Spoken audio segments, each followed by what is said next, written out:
Welcome back, crew. So, as you can see, we're just leaving the harbor. We're heading on over to the plant to drop our reel down on the boat, start prepping for halibut. Looks nice and clear. They're all ready for us, so drop our reel down.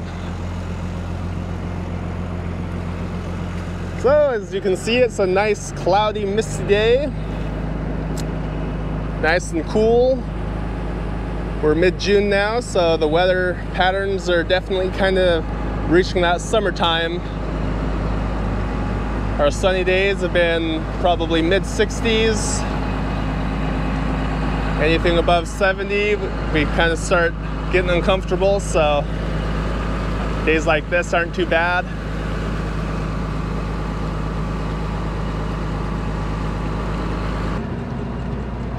All right, just pulling into the dock over here. All tied up.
All right, Dad's up there helping sling up our reel.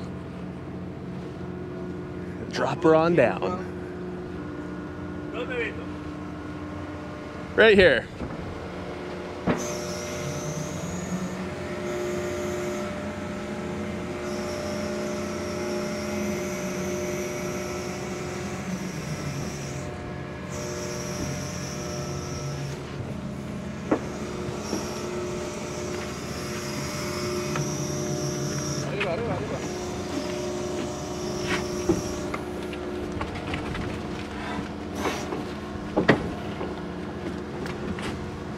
How we look, Dad? Good? Yeah.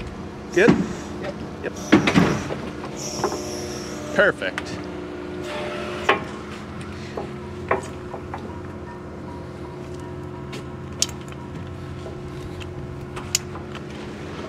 Nice little clippies. Yeah, very nice. Grab your other one.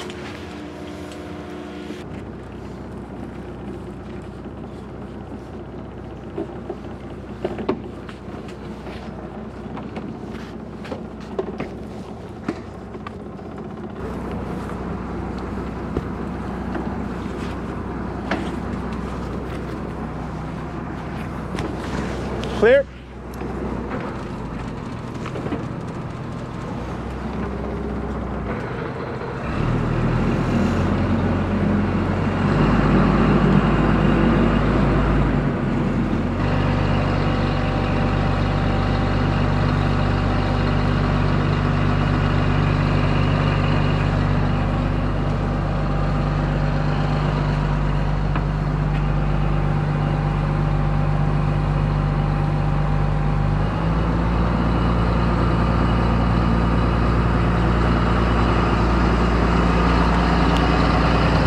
Guys, well, that is about as quick and easy as it can get.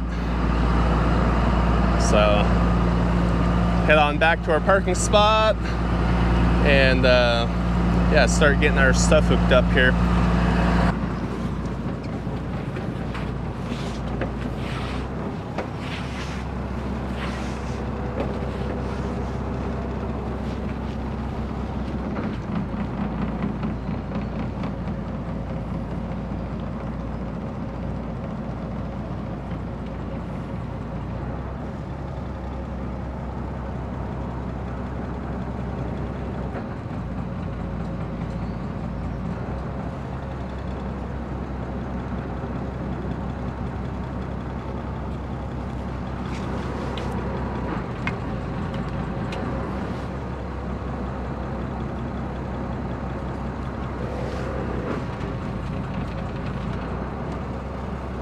You're good.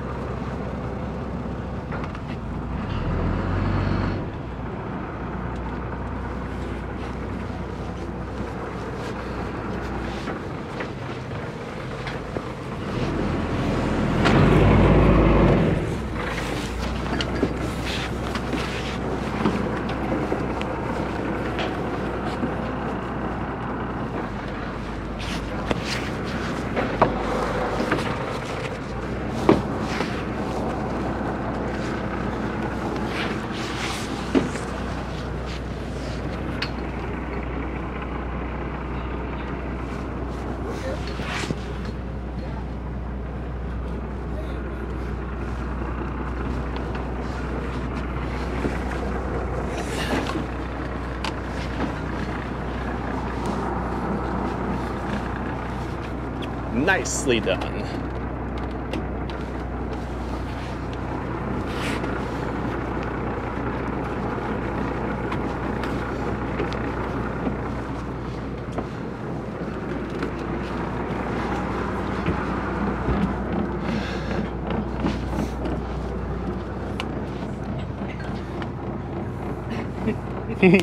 So much junk, right? Yeah. Oh man, I was just thinking those stainless aren't blocking my hosel up there. Now they block the bull rail here. I was like, oh, that was actually nice for passing through there.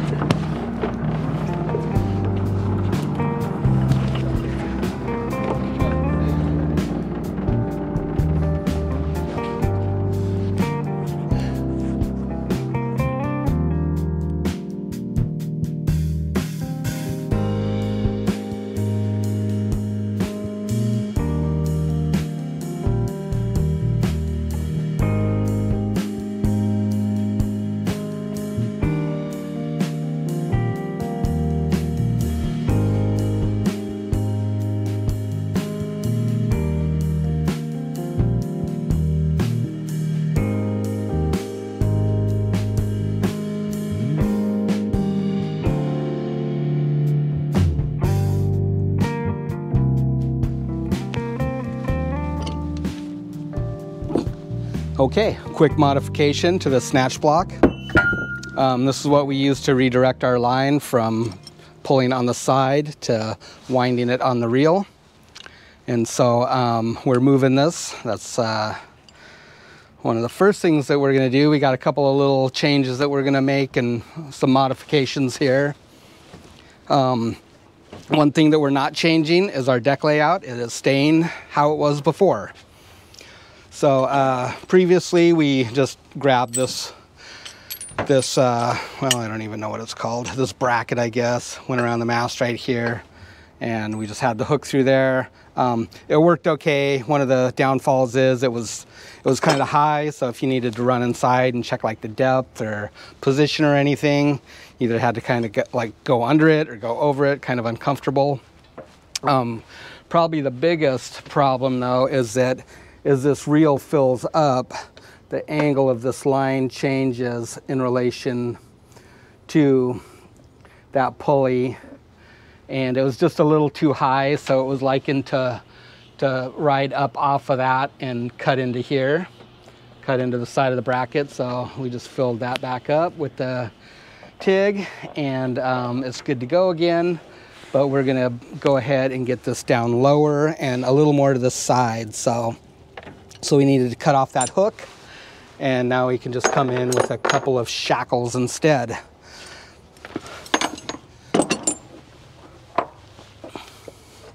So I think we were really happy with the layout, huh, Matt?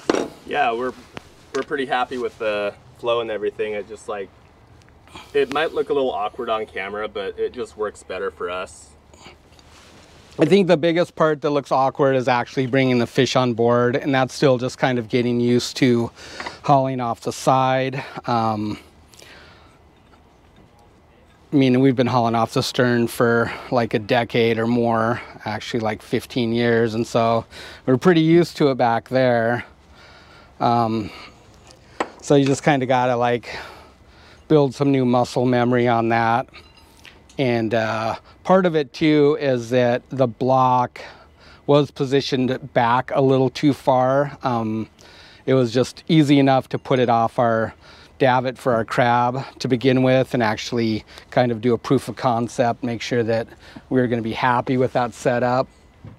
That'll be another modification, is we're going to take off that davit, and we have a small A-frame that will extend off the side further forward, and that'll put me in a more comfortable spot to unhook the ganyons and fish as they come aboard, and also put me closer to the controls for the hydraulics. And that was probably the biggest issue right there, was the proximity to that. It was just a little bit too far of a stretch to comfortably be there. Oh, that's perfect. Wow. Okay, so for more perfect, really. So we got rid of that hook because it was way too big for this eye bolt, and this is going through this frame. This is really heavily reinforced. We actually just used to bolt the reel to this, so no worries there. We got a big backing plate on the other side. This is actually on the engine room side where that bolts through. So we can do that. Now we probably want this up, I would think. Yeah, up. Oh, it stays hooked. I put it on backwards, didn't I? Let's see. That should have been rotated. I don't think it'll flip. Oh, it's stuck. Did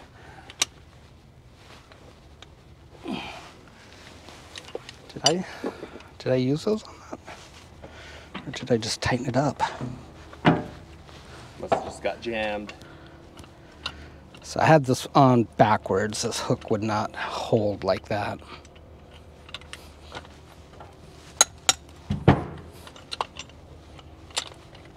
So we'll try that again. So this is a locking block, and so you kind of want it like that. Otherwise, that's obviously not going to work very well like that. So I had it, so let's get that oriented properly, yes. Mm-hmm. There you go. And we got that.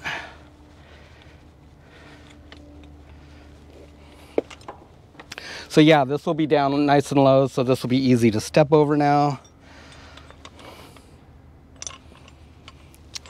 Do we want this hook up, you think? I think so. I think so, right?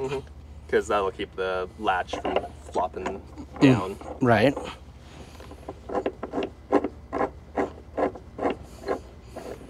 All right.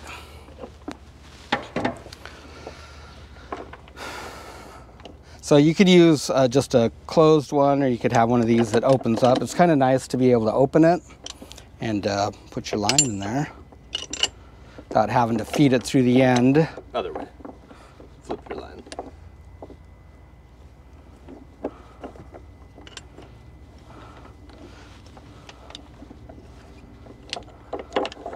Good thing you're here.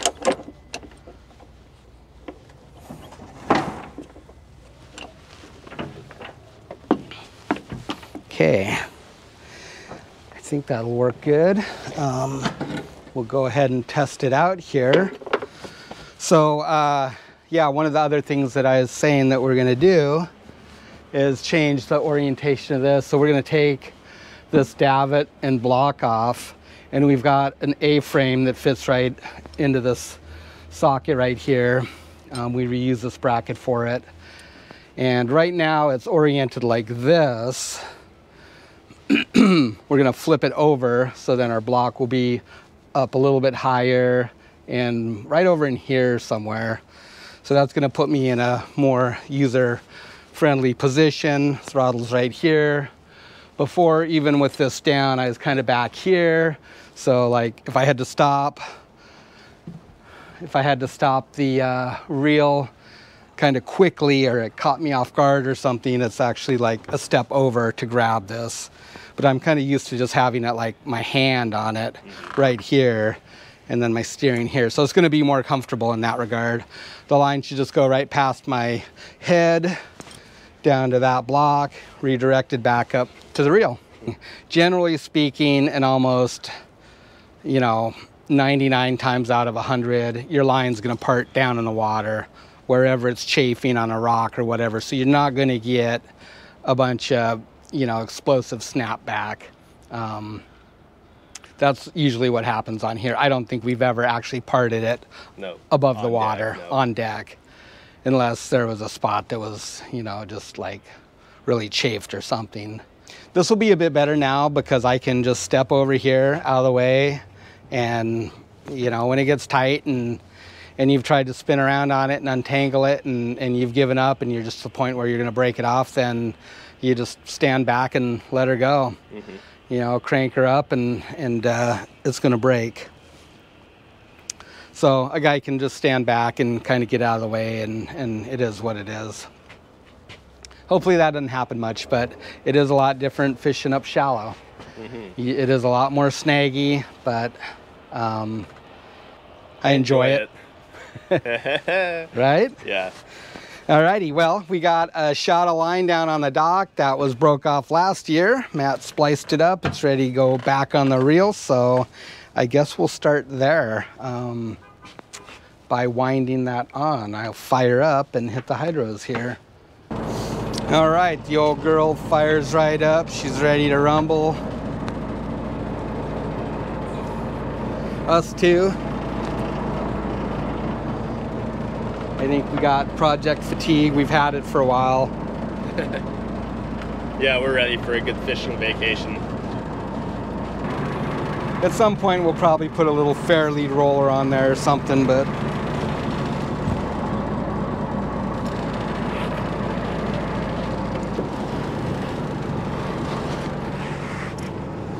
for now, it's good.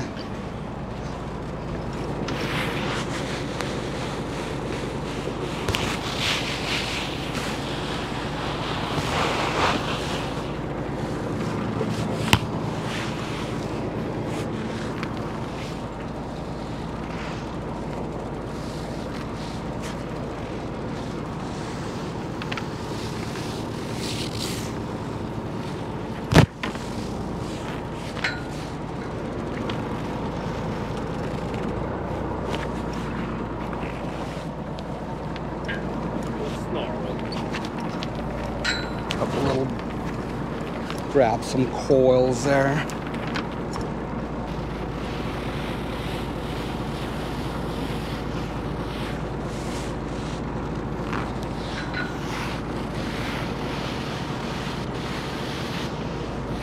So what else did we change going forward here?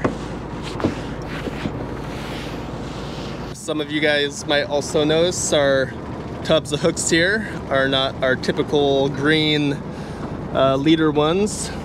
Here's some brand new ones and then some older ones here. So these are 48-inch leaders, and that'll help when the line's coming up. It'll keep the fish in the water for longer as you're reeling in. The green ones worked for our back arrangement back there just because we were lower down to the water back there, but once we moved up here and the pulley is up a lot higher, it really lifts the fish out of the water a lot sooner. So they're a good foot longer than our old setups. We'll probably stick with that length for now and we'll just kind of see how it plays out this year, but we are cutting our own ganyons, and so we can always make them longer if we decide we need to. We'll be using this gear on both boats.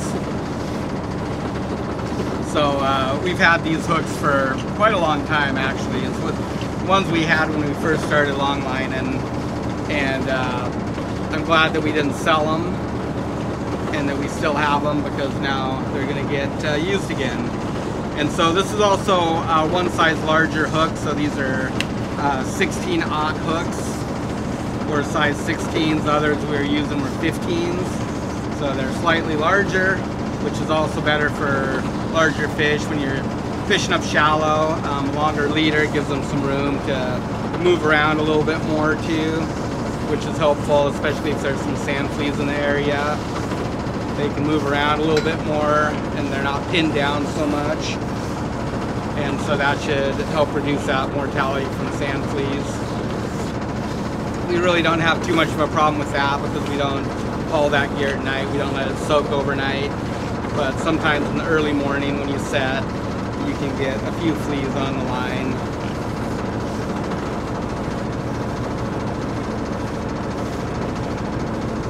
Yeah, so we've been really happy with our layout on the deck here. I know a lot of people think that it's not as efficient, but really it's a lot more efficient. We know the boat, we've seen it both ways. Before we were moving a lot of baited tubs back and forth, and that's, it doesn't seem like a lot of work, but they are heavy, and if you bungle and you dump one on the deck, it creates a huge mess. And so now the flow is just the hooks come on board, they go to the back, they get rebaited, they get set out.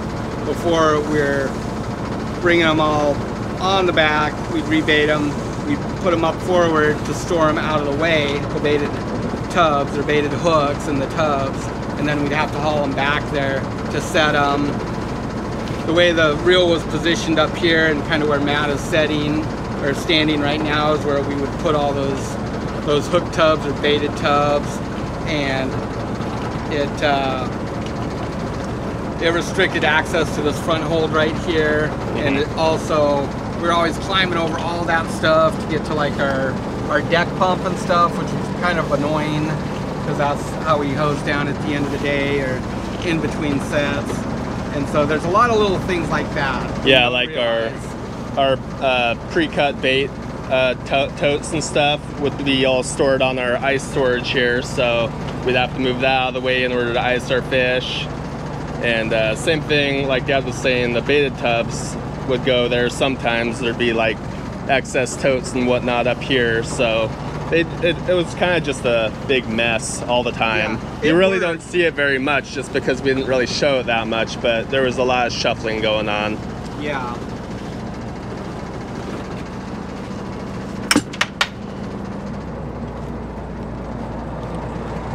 All right, well, there's one shot line right there. That's how much 100 fathoms, also known as a third of a skate, or? Yeah, that'd be a third skate. Yeah. So when we buy this stuff new, it comes in it's a 1 skate roll of line. It's called rope when it's in that configuration. Once you cut it up and you put it on a boat, then you call it line.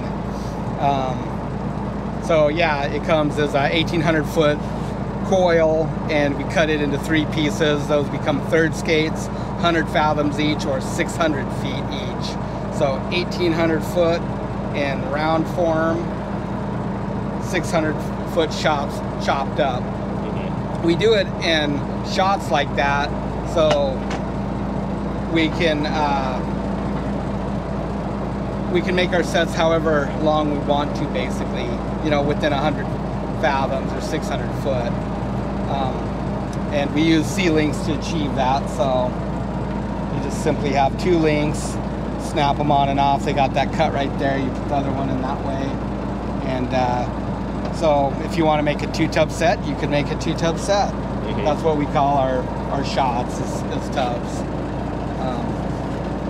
Just kind of going back to the old fixed gear terminology there.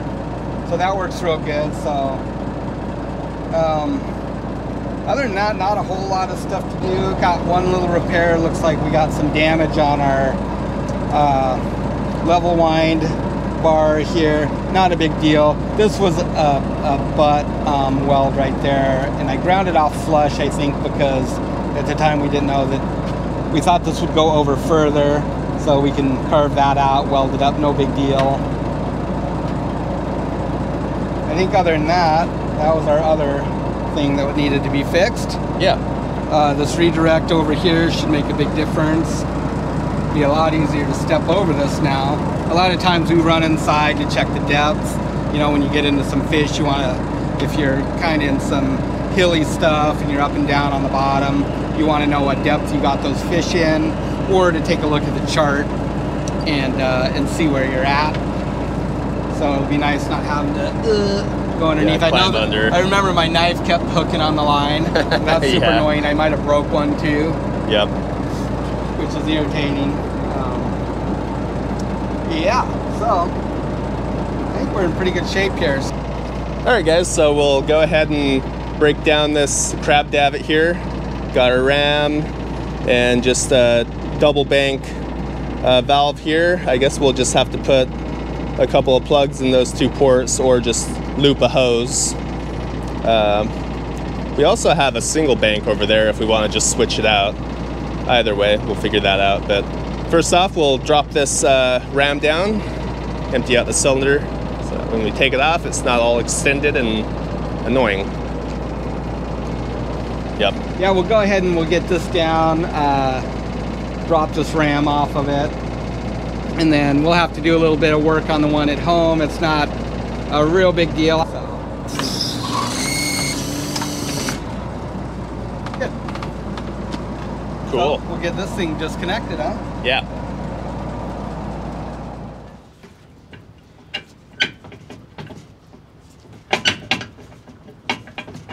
Probably shouldn't stick my finger in that hole, huh? If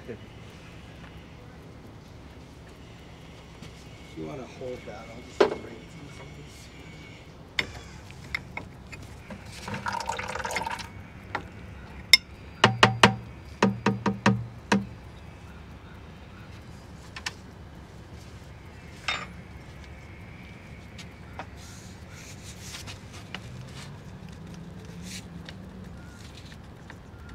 A lot more juicy on this one. Yeah.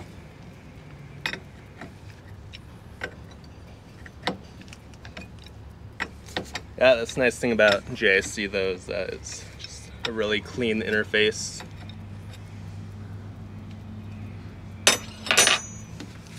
Yes, it is.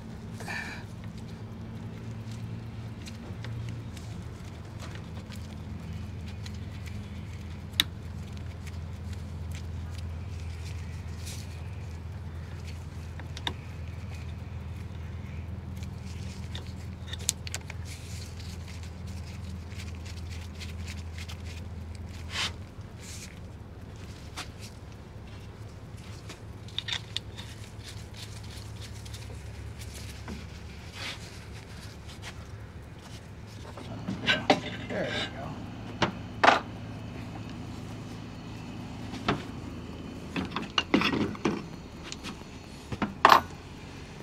Makes for a nice, easy disassembly, and also a nice little carrying package.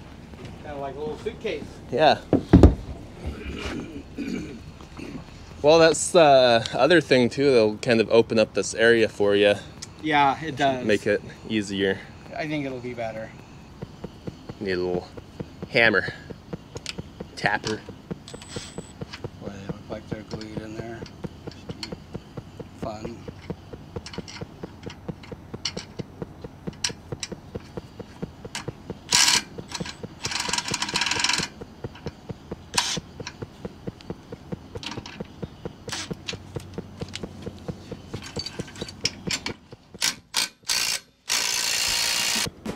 You just have to give it a tap.